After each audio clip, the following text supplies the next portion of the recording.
Hi, நான் காட்சன்.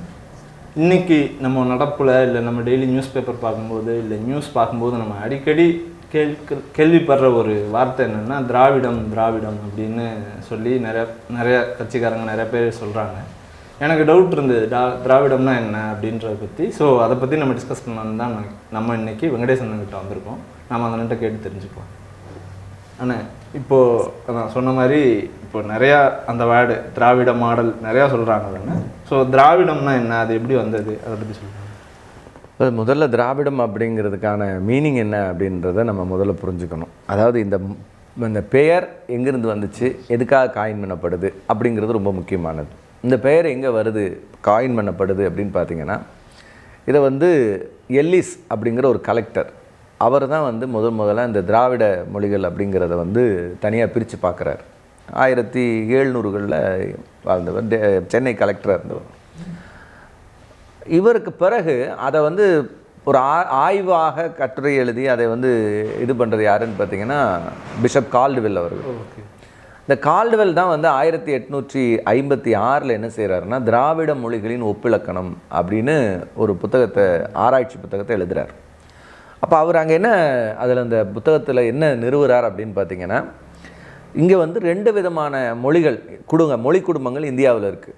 ஒரு மொழி குடும்பம் இந்தோ ஆரிய மொழி குடும்பம், அது சமஸ்கிருதத்தை பேஸாக மையப்படுத்தக்கூடிய ஒரு மொழி குடும்பமும், இன்னொரு மொழி குடும்பம் இருக்குது, அதை டிராவிடியன் லிங்குவிஸ்டிக் ஃபேமிலி அப்படின்னு சொல்லி வைக்கிறாரு.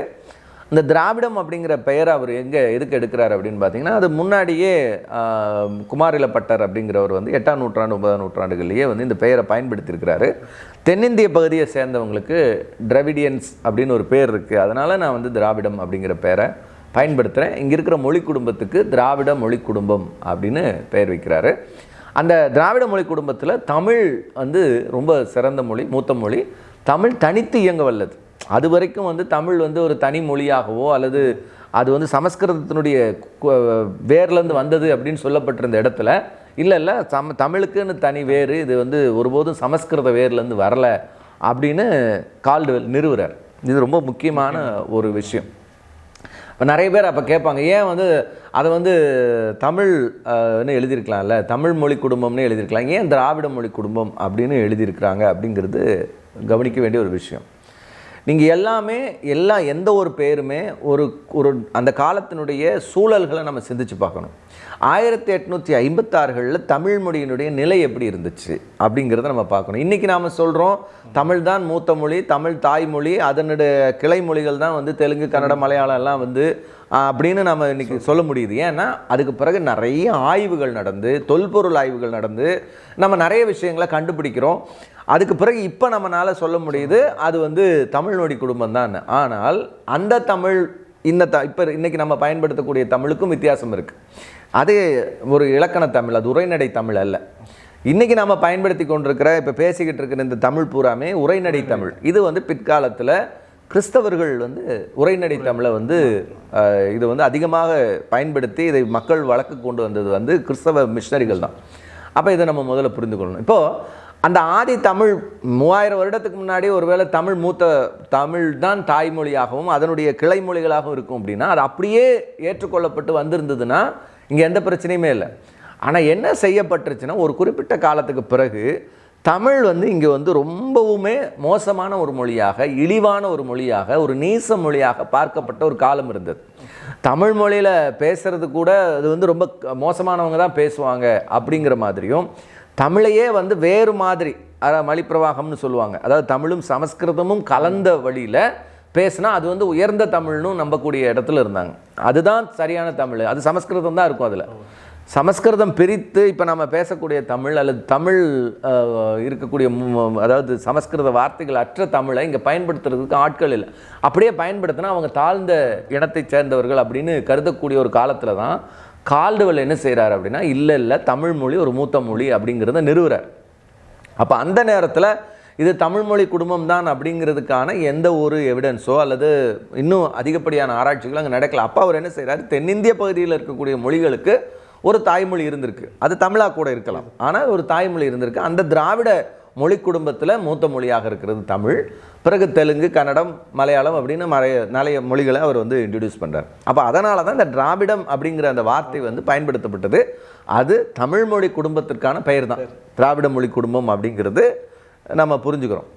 பின்னாடி நாட்களில் இது ஒரு அரசியல் மயப்படுத்தப்படுகிறது. ஏன்னா இங்கே வந்து என்ன ஆகுதுன்னா, சமஸ்கிருத மையப்படுத்தி ஒரு அரசியலும் தமிழ் மையப்படுத்தி ஒரு அரசியலும் உருவாகும் போது இங்கே தமிழ் மையப்படுத்தின அரசியலுக்கு திராவிட அரசியல் அப்படின்னு வருது. அதை யார் முதலாக செய்கிறாங்க அப்படின்னு பார்த்தீங்கன்னா 2 நபர்களை நம்ம குறிப்பிட முடியும். ஒன்று அயோத்திதாச பண்டிதர். இவர் வந்து முதல்ல திராவிடம்ங்கிற பத்திரிகையை அவர் நடத்துகிறார். திராவிடன் அப்படிங்கிற பத்திரிகை நடத்துகிறாரு. இந்த திராவிட அரசியல்ன்றது முக்கியமான ஒரு விஷயத்தை அது அரசியல் ரீதியாக கொண்டு வரக்கூடிய இடத்துக்கு அயோத்திதாச பண்டிதர் அவர்கள் தான் வராங்க. அவர் ஒரு தமிழர், சரிங்களா? அதே மாதிரி இன்னொரு நபர் யாருன்னு பார்த்தீங்கன்னா திராவிட கழகம் அப்படின்னு ஒன்று ஆரம்பிக்கிறார். யாருன்னு பார்த்தீங்கன்னா ஒரு ஃபாதர், ஒரு கத்தோலிக்க ஃபாதர் ஜான் ரத்தினம் அப்படிங்கிறவர் தான் இந்த திராவிட கழகம் அப்படிங்கிற ஒரு இதையே வந்து இயக்கத்தையே, ஒரு அரசியல் இயக்கத்தையே உருவாக்குறார். இந்த 2 நபர்களுமே தமிழ் பாரம்பரியத்தை சேர்ந்தவர் ஆச்சுங்களா. இப்போ இந்த திராவிட கழகம்ங்கிற பெயர் வந்து பிற்காலத்தில், அதாவது கிட்டத்தட்ட 30-40 வருஷத்துக்கு பிறகுதான் தந்தை பெரியார் அவர்களால் இந்த பெயர் வந்து எடுத்து பயன்படுத்தப்படுகிறது. அப்போ தந்தை பெரியார் ஏதோ இதை உருவாக்குன மாதிரி நாம் நினைக்க முடியாது.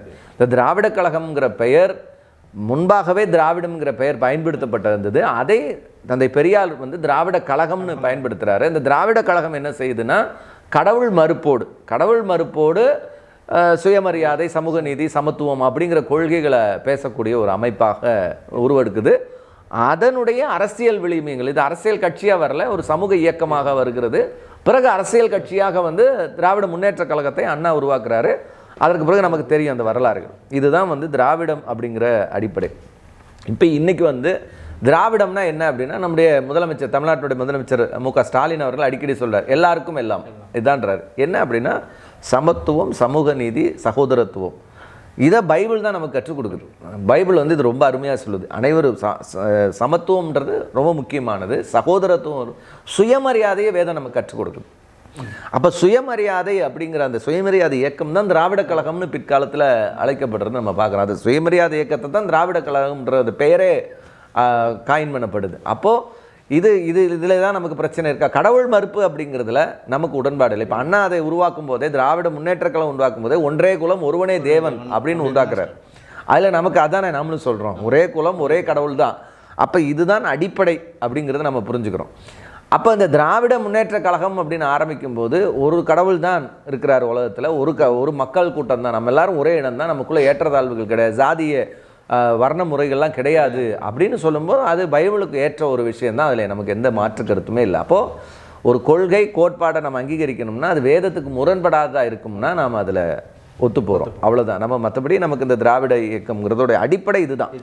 ஆனால் இப்போ எனக்கு ஒரு சந்தேகம் வருது. இப்போ நீங்கள் சொன்ன மாதிரி தான், இப்போது திராவிட கொள்கை இப்போ பேசுகிற பாலிடிக்ஸ் எல்லாமே வந்து அவங்க வந்து சமத்துவம், அவங்க பேசுகிற சகோதரத்துவம், சமூக நீதி இதெல்லாம் பேசுகிறாங்கல்ல. இப்போ நம்மளும் நம்ம பைபிளை ஃபாலோ பண்ணுறோம், நம்மளும் இதெல்லாம் பேசுகிறோம். எந்த இடத்துல திராவிடமும் கிறிஸ்டியானிட்டியும் டிஃபர் ஆகுதுன்னு இல்லை, அதாவது அது வந்து 2க்குமான நோக்கம் வேறு வேறு. இது ஒரு ஆன்மீகம் மையப்படுத்தப்பட்டது, அது வந்து ஒரு அரசியல் மையப்படுத்தப்பட்டது. அரசியல் வேறு, ஆன்மீகம் வேறு. ரெண்டையும் வந்து நம்ம என்ன செய்ய முடியாது, ஒரே இடத்துல நிறுத்த முடியாது. அப்போது அங்கு அவர்கள் அரசியலிருந்து மக்கள் பணி செய்வதற்காக ஒரு கருத்தியலை உருவாக்குறாங்க. அவங்க இதில் நமக்கும் திராவிடத்துக்கும் வந்து முரண்பட்ட எந்த ஒரு சூழலும் இல்லை. எல்லாருக்கும் எல்லாமாக இருக்குமானால் அது நாமளும் ஏற்றுக்கொள்கிறோம். எங்கே திராவிட அரசியல் கட்சிகளோடு நமக்கு சில முரண்பாடுகள் ஏற்படுது. இப்போ உதாரணத்துக்கு மது விற்பனை, அது நமக்கு முரண்படுது, வேதத்துக்கு முரண்படுது, அதை நம்ம அங்கீகரிக்கலை.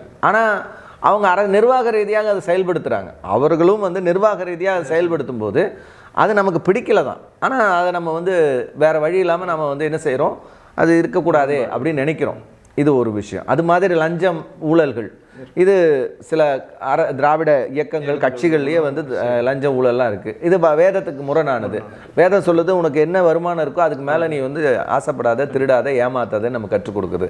அப்போ நம்ம அதை ஏற்றுக்கொள்ள முடியாது. இதுதானே ஒழிய மற்றபடி நமக்கும் அவங்களுக்கும் கடவுள் மறுப்பை நம்ம அங்கீகரிக்கலை. அதை நம்ம ஏற்கனவே நம்ம சொல்லிட்டோம், கடவுள் மறுப்பை நம்ம அங்கீகரிக்கலை. அப்போ எதெல்லாம் வேதத்துக்கு முரணாக இருக்கோ அது நமக்கும் முரணானது தான். ஆனால் அதுக்காக இதெல்லாம் எதுவுமே இல்லாமல் பைபிளுக்கு ஒத்த ஒரு அரசியல் தலைவர் வந்தால் தான் நான் ஏற்றுக்குவேன், இல்லை அவருக்கு தான் நான் சப்போர்ட் பண்ணுவேன் நம்ம சொல்ல முடியாத இடத்துல இருக்கோம். ஏன்னா அப்படி யாருமே வந்து நிற்கவும் இல்லை. இது வரைக்கும் யாரும் பைபிள் ஒத்த ஒருத்தர் வந்து நிற்கிறாரு அவரை நம்ம ஆதரிக்கலாம் அப்படிங்கிறதுக்கு யாரும் இல்லை. அப்போ குறைந்தபட்சம் சமமான மக்களை எல்லாத்தையும் மதிக்கக்கூடிய, எல்லா மக்களுக்கும் எல்லாமே கொடுக்கணும்னு நினைக்கக்கூடிய, அல்லது எல்லாருக்குமே வந்து நன்மை செய்யணும்னு நினைக்கக்கூடிய ஒரு அரசாங்கமாக, ஒரு கருத்தியல் கொண்டிருக்கிற ஒரு அரசியல் இயக்கங்களாக நம்ம இந்த திராவிட கட்சிகளை பார்க்குறோம். அதுதான், வேற ஒன்றும் முரண்பட்ட இதுன்றதுக்கு இது ரெண்டும் ஒரே தளத்தில் இல்லை. கிறிஸ்தவமும் அதுவும் ஒரே தளத்தில் இருந்தால் ரெண்டையும் கம்பேர் பண்ணலாம். இது ரெண்டையும் கம்பேர் பண்ணக்கூடாது. அது அரசியல், இது வந்து ஆன்மீகம், ரெண்டையும் நம்ம கம்பேர் பண்ண முடியாது. ஓகே, இல்லை இப்போது வந்து இப்போ நிறைய பேர் பேசும்போதுமே சொல்லுவாங்க சிறுபான்மையினரோட ஓட்டு வந்து மேக்சிமம் வந்து திராவிட கட்சிகளுக்கு தான் அப்படின்ட்டு. இது மாதிரி சில பேர் காமெடியாக கூட சொல்லியிருக்காங்க. நான் வந்து இந்த கேள்வி இல்லாமல் நான் இப்போ உங்கள் பர்சனல்லேருந்து நான் ஒன்று சொல்கிறேன். நீ வந்து கொஞ்ச நாளைக்கு முன்னாடி சோசியல் மீடியாஸில் நீங்கள் ஒரு போஸ்ட் போட்டிருந்தீங்க. என்னென்னா, பின்னாடி பெரியாரோட சிலை இருந்தது, கடவுள் மறுப்பை தவிர நான் பெரியாரை நான் ஆதரிக்கிறேன் அப்படின்னு நீங்கள் போட்டிருந்தீங்க. இப்போ நீங்கள் ஒரு கிறிஸ்டியன் அப்படி தான் நாங்கள் உங்களை பார்க்குறோம். ஸோ அதை பற்றி சொல்லுங்கண்ணா. அதான் நீங்கள் சொல்ல எனக்கு அண்டர்ஸ்டாண்ட் பண்ணிட்டேன். அதாவது நீங்கள் பெரியாரை ஆதரிக்கிறீங்களே, நீங்கள் ஒரு கிறிஸ்தவராக இருந்து அப்படிங்கிறது தான் உங்களுடைய கேள்வி. அதாவது என்னை பொறுத்த வரைக்கும் நான் உங்களுக்கு தெளிவாக சொல்கிறேன். பைபிளில் 2 விஷயம் சொல்லுது. ஒன்று, கடவுளை நீ வந்து அப்புறம் மனுஷனை ரெண்டும் இருக்குது. அதாவது பரனை தேடு பிறனை நாடு அப்படிங்கிறது தான் பைபிள் நமக்கு சொல்லுது. இதில் ரெண்டுமே ரொம்ப முக்கியமானது. பிறன் யாருன்னா நம்ம மற்றவங்களை நேசிக்கணும் அப்படின்னு கற்றுக்கோ, அவனை சமமாக மதிக்கணும், அவனை நேசிக்கணும் அப்படின்னு கற்றுக் கொடுத்தது தான் நம்ம வேதம். இப்போ பெரியாரை பொறுத்த வரைக்கும் பெரியார் கடவுள் மறுப்பாளர், அதில் மாற்று கருத்தில் சில வேதத்துக்கு முரணான சில கருத்துக்களை அவர் சொல்லியிருக்கிறார். அதிலெல்லாம் எனக்கு எந்த பிரச்சனையும் இல்லை. அதில் நான் அவர் கூட முரண்படுறேன்.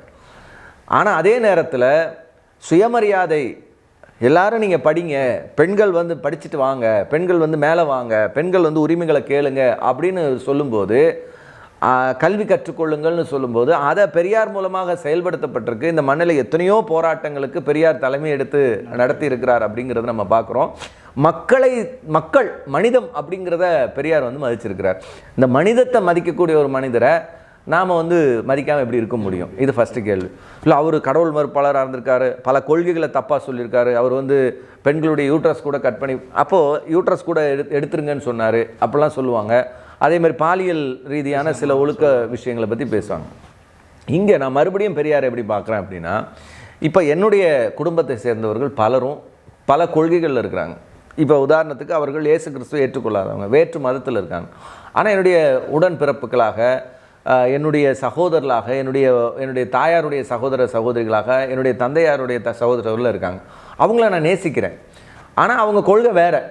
இல்லை, சிலர் வந்து மது அருந்தக்கூடியவங்களாக இருக்கிறாங்க, மது அருந்தலாம்னு சொல்லக்கூடியவங்களா இருக்காங்க. அதுக்காக நான் அவங்கள வெறுக்க முடியுமா? ஏன்னா அவங்கக்கிட்ட வேறு பல நல்ல குணங்கள் இருக்குது, அவர்களுக்கும் எனக்கும் நல்ல உறவு இருக்கிறது. அப்போ நம்ம சொந்த தாத்தாவோ பாட்டியோ நம்ம கொள்கைக்கு முரணானவங்களாக இருக்காங்க அப்படிங்கிறதுக்காக நம்ம அவங்கள வெறுக்கிறது கிடையாது. அப்படி இருக்கும்போது தந்தை பெரியார் அவர்கள் பொறுத்த வரைக்கும் இந்த மண்ணினுடைய மிகப்பெரிய ஒரு தலைவர்.